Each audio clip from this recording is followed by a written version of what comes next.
Good morning all of you. तो बच्चों, पाठ है विद्रोही शक्ति सिंह, जिसके लेखक हैं श्री विश्वंभर नाथ शर्मा कौशिक जी।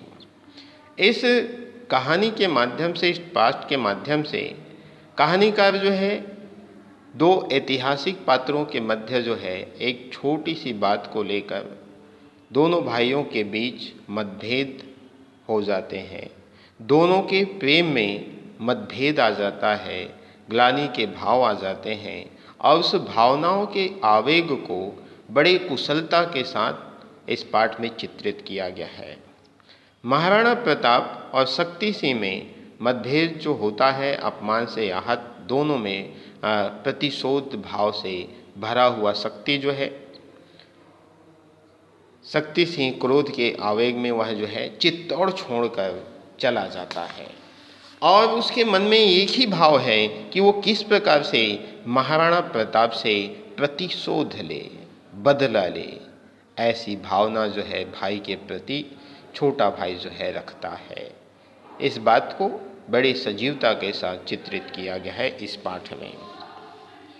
महाराणा प्रताप और उनके छोटे भाई शक्ति सिंह में एक शिकार के कारण, एक छोटी सी बात के कारण गंभीर मतभेद हो गया था और शक्ति सिंह जो है उस मतभेद में आकर बड़ा ही क्रोधी हो जाता है और क्रोध में आकर वह जो है चित्तौड़ छोड़कर चला जाता है और चित्तौड़ से जाने के बाद वह अकबर की शरण में चला जाता है और आगरा में अकबर से जाकर मिल जाता है और वह जो है मन में केवल प्रताप से बदला लेने की ठान लेता है।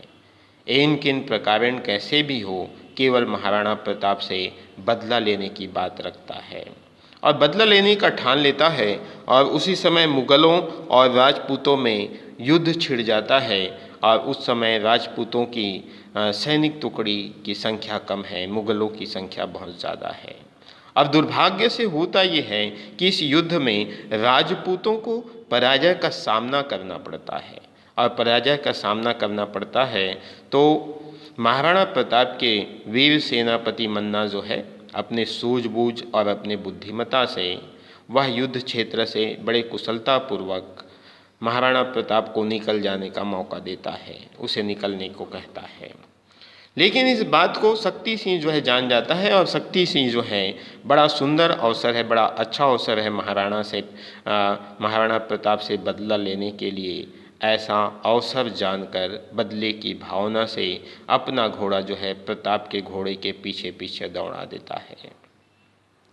जब पीछे पीछे दौड़ने लगता है तो रास्ते में उसे बहुत सारे राजपूतों का शव, राजपूत जो घायल पड़े हुए थे, बिलख रहे थे, यह सब दृश्य देखकर उसका हृदय जो है पसीज जाता है। अब जब उसका हृदय पसीज जाता है तो वास्तव में उसके प्रति एक बड़े भाई के प्रति ममता के भाव जागृत हो जाते हैं, सम्मान के भाव जागृत हो जाते हैं और वह जो है उसका हृदय जो है बदल जाता है। लेकिन आज शक्ति सिंह ने बड़े तत्परता से, उस समय किसी ने कहा रुको तो शक्ति सिंह जो है बड़े तत्परता से दो मुगल सरदारों को मार गिराता है और अपने बड़े भाई की रक्षा करता है।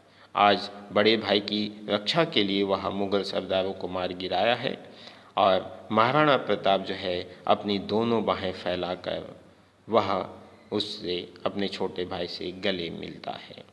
आँखों से स्नेह के आंसू निकल पड़ रहे हैं और राणा के घोड़ा चेतक जो है अपना प्राण त्याग दिया था, इसलिए शक्ति सिंह ने अपना घोड़ा दिया और वे निकल पड़े। शिविर से महिलाओं की रुदन की करुण ध्वनि जो है निकल रही थी और वास्तव में वह करुण ध्वनि जो है हृदय को हिला देती थी। शक्ति सिंह की पत्नी भी प्रतीक्षा में बेचैन थी। उसी समय शक्ति सिंह ने आकर कहा, तुम्हारी मनोकामना पूर्ण हुई। मैं प्रताप के सामने परास्त हो गया, क्योंकि उसकी पत्नी प्रतीक्षा ने बार बार उसे समझाया था कि भाई से युद्ध करना उचित नहीं है। अगर किसी प्रकार से तुम उससे युद्ध करते हो या बदला लेते हो तो अपराधी कहलाओगे, तुम्हारे माथे पर यह कलंक लग जाएगा। ऐसे बहुत समझाने का प्रयास की थी, लेकिन उस समय शक्ति सिंह उसकी बात को एक न सुनी। लेकिन आज शक्ति सिंह को वो बात जो है समझ आ गया है। बच्चों। तो ये था आपका पाठ। धन्यवाद।